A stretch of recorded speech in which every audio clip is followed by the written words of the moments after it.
Greetings, salutations. So this is officially the day after completing the Blessing Galore event. This weekend we did get a lot of progress. I didn't upload a video yesterday because I was working on other projects on a couple of my other YouTube channels, but essentially I wanted to show you guys what we were able to essentially accomplish and what were some of the goals that we had when we initially started off, and if we were able to achieve them. So the biggest goal, or should I say the biggest winner for our account, as of course we are whaling, but the biggest winner for our account is literally leveling up a lot of characters. I think in my first initial video on Saturday I talked about how we had like 34 characters that were leveled up. I've since leveled up I think about 2 more characters to the maximum of level 45, plus did some extra roles, like, you know, to feel like I fill out a daily, and finally got Veronica on the account. So that I'm not sure if I mean, initially before the game launch I was planning on using Veronica more, outside the fact that of course she's like, you know, hot and all that stuff, but we have Veronica on the account now. But what I ended up doing, I actually went to I believe it was Mia. I actually went and leveled her up just in case I wanted to utilize her for the Aurora runs, which I wasn't really focusing on Aurora at all this weekend.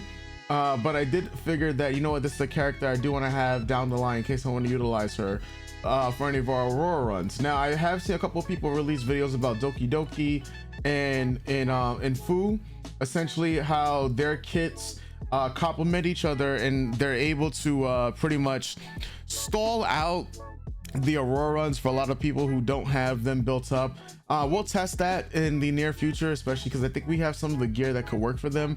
But if not, then I'm not gonna, you know, if not, we'll try to make it work. We'll try to see if we can make that strat work out and how fast we're gonna get some of those clears.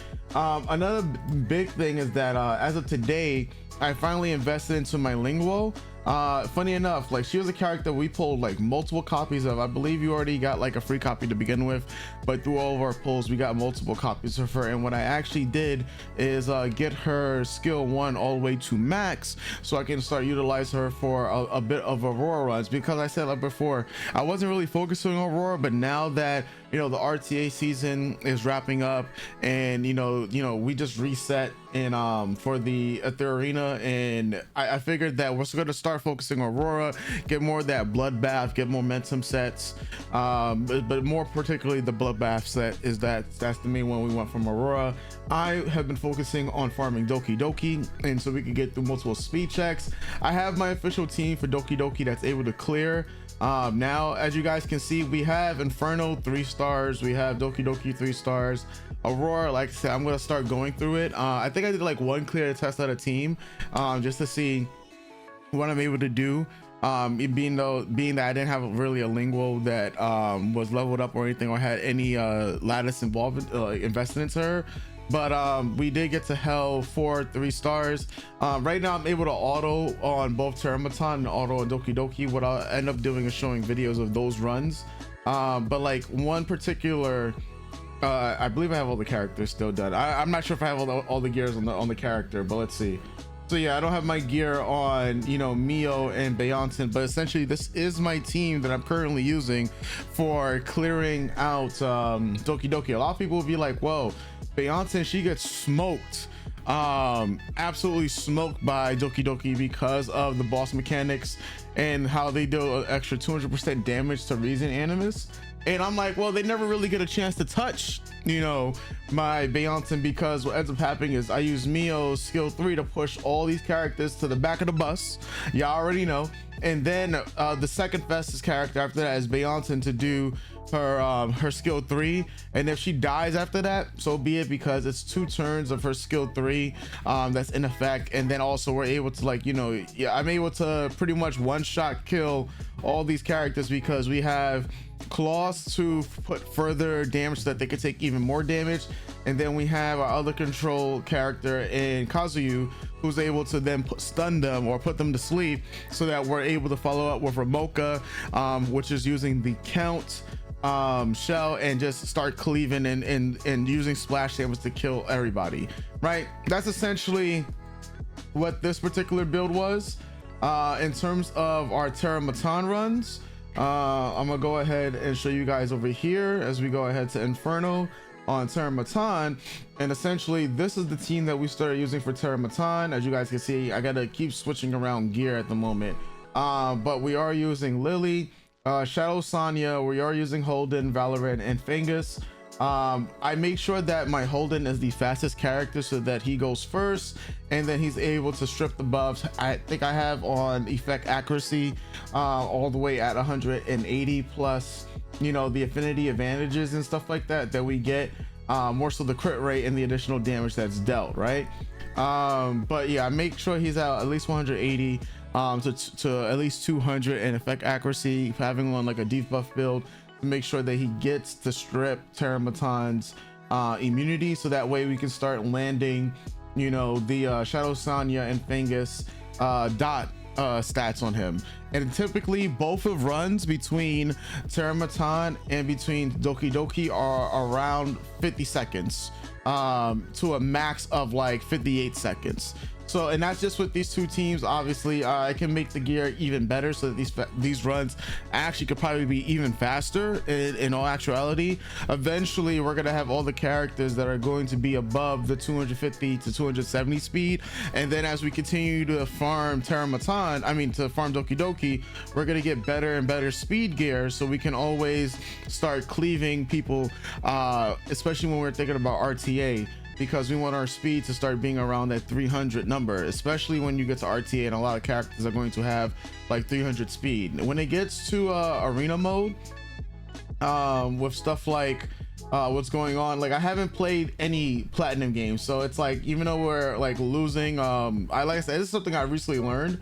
I played no RTA last week, so that's on me, because I was just so focused on so many other things, other than, like, you know, Etheria Restart at the time. But yeah, so I didn't play any RTA. I didn't even play any of the what's this thing called, the Fearless Arena.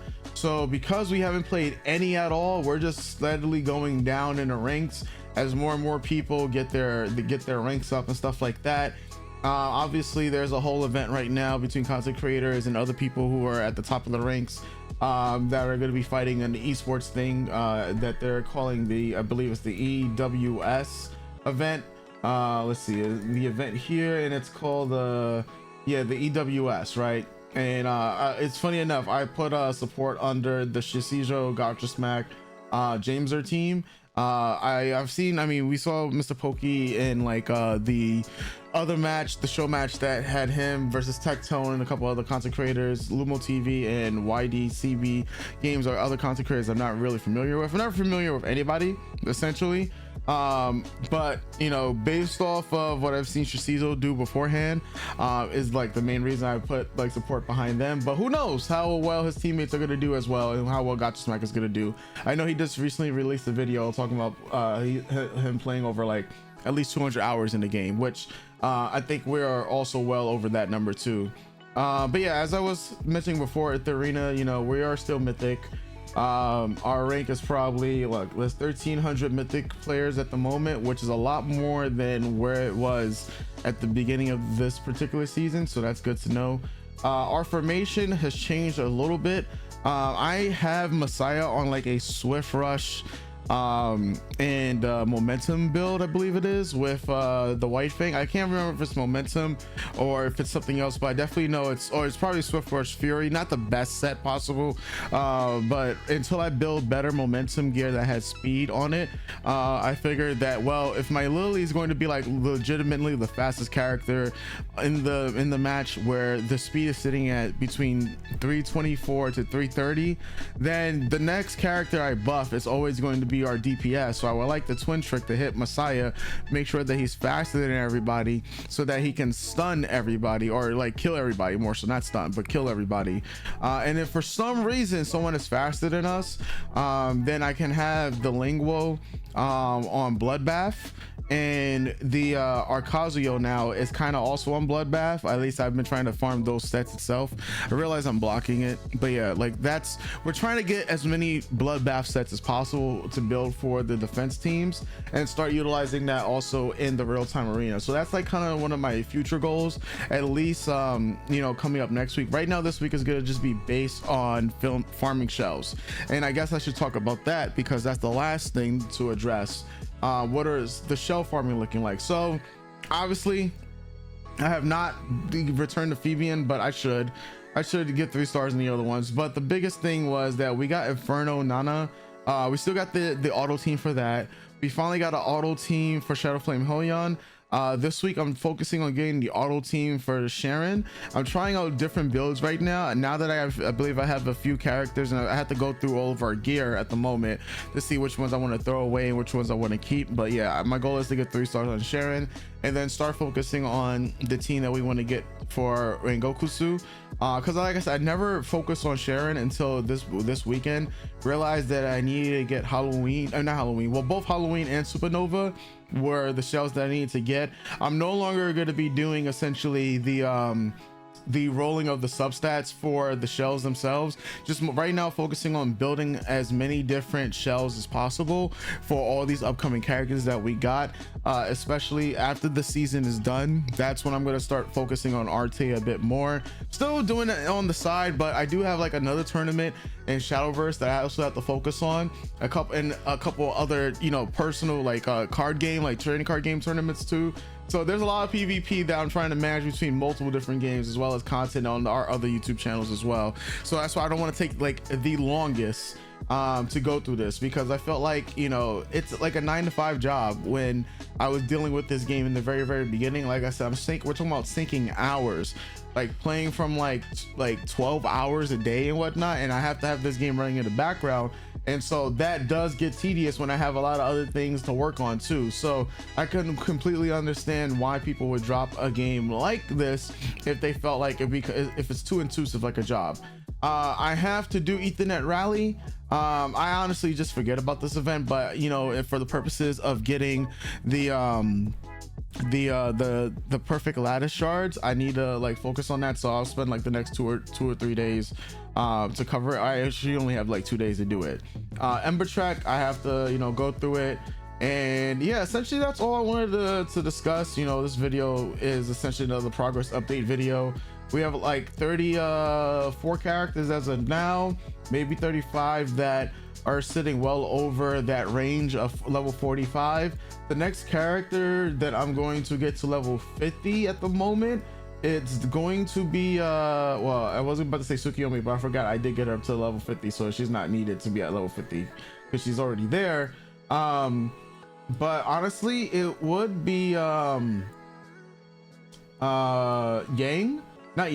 It would be Viper and RC77. Those are 2 characters I want to focus on getting to level 45. A character who I want to start investing into is Sylvie. As you guys can see, I got it to level 35, so we will be focusing on getting her up. And Vice is the other character that I want to focus on, you know, building and with the reset of the shop in order to get his skills up too. I think I can utilize him as a taunt until we get other better characters out there. But yeah, there's still more characters to go through. I think the next by the time the next Blessing Galore event starts, right now we're saving up all of our capsules for whatever the next one's going to be in the next 4 to 6 weeks. By the time the next Blessing Galore event starts, during that time, all of the capsules are literally going to be utilized for Threshold. During these next 4 to 6 weeks, I should have the majority of all the characters that I've ever wanted to build in this game up, especially because in 2 weeks we're gonna get, you know, a brand new a light or dark unit, and then in 3 more weeks after that, so in 6 weeks or so, 5 to 6 weeks or so, we're gonna get like 2 newer characters. But I'm pretty sure I'm not going to be using my lattices on those characters. I've calculated, now that we have actual numbers to work with in the shop itself, to know whether or not how much you know, lattices we're going to get. So it's confirmed we can get 1 lattice a week here. And as you guys see, this is all that I buy weekly at the moment. And if I so decide to choose to buy this, which there really is no need at the moment now, because there's no character that I feel like needs to be like absolutely level 50 at the moment, so that's why I stopped buying this at the moment. But the one I might end up getting would be this here, which is the evolution last. But I feel like I have enough characters that I want to build that I don't really need it to buy the evolution lattices. It's more so the perfect lattice, right? So you figure this is once a week, and then you go to your exchange shop where you get the last fragment. We got 24 of them, so we'll be able to get the next lattice fragments, perfect lattice fragments, within the next week or so. You figure the summon shop, I got one more perfect lattice to go through, and we're gonna save up for that. I even got the evolution lattice, so that's 2 in a week right now. There's 3 here, so this is gonna reset next week, and we're gonna play enough of the defense arena or Etheria to make sure that we get another perfect lattice next week. So that's 3 already. The summon arena finally is going to reset in a few days, well actually in about less than 10 days, 9 days and 7 hours, so I can't really count on that one. So we do get about 3 for sure. I did start it going through the Shadowflame Holion. I completed that yesterday or early this morning because I wanted to get one more extra perfect lattice for Lingual, and I was like, all right, I was able to do that fairly easily at that too. I'm not sure if our clear time is up there, but I'm pretty sure we did this clear in like less than 2 minutes with our new teams. But now I'm going to start to go through more anti-sync to see if we can pick up another perfect lattice or 2, see how much of this we can actually clear. I believe a majority of people have already started to clear this and are completely done with it. Yeah, there's enough people that are already at like level 48 and have all the lattices there. As you guys can see, so many people here have built up their own vices, and that's another reason why I wanted to test it out, because I see that Vice has been putting in work, and enabling people to have taunt on this character and draw all the aggro towards him. So that is a character we are going to be building up next, especially so we can cleave through all that type of content. So with that said, folks, that's pretty much gonna do it for this update video. The next update video I'll have for this will probably be in a week's time or so, as things go on, like when there's a bigger event or newer content's going to drop, because essentially I don't want to sound like too repetitive of account progression for this, but if that's in terms of account progression. I'm gonna focus on things like clears, but my content, or should I say that my account may not be as suitable for talking about clears when the majority of people are going to want the experience from a free-to-play player instead of a person that's whaling in the game. But even as like I said, as you guys can see, even as I whale in the game, there's still a lot of content that I can still clear to unlock even more lattices. So I'm going to be looking at other ways that I can probably affect the game, or for content wise, like when a new character comes out, start to test them on different teams. I might not have the lattice invested that's needed for them, but that doesn't mean that they can't be good at their base levels or with no level of last investment into them. So I'm gonna stop yapping. I'm gonna catch you guys for another video pretty soon. A lot of other games that we're also playing, so definitely stay tuned. I'm keeping Etheria Arena right now. I'll have actually a full video that will give me you guys probably my 250 hour to 300 hour take on the game. Like I said, we have a lot of different opinions in the community about the game, so I'm just gonna throw mine out there. So with that said, I'll catch you guys to the next video. I already know. Like, subscribe, share. Doses.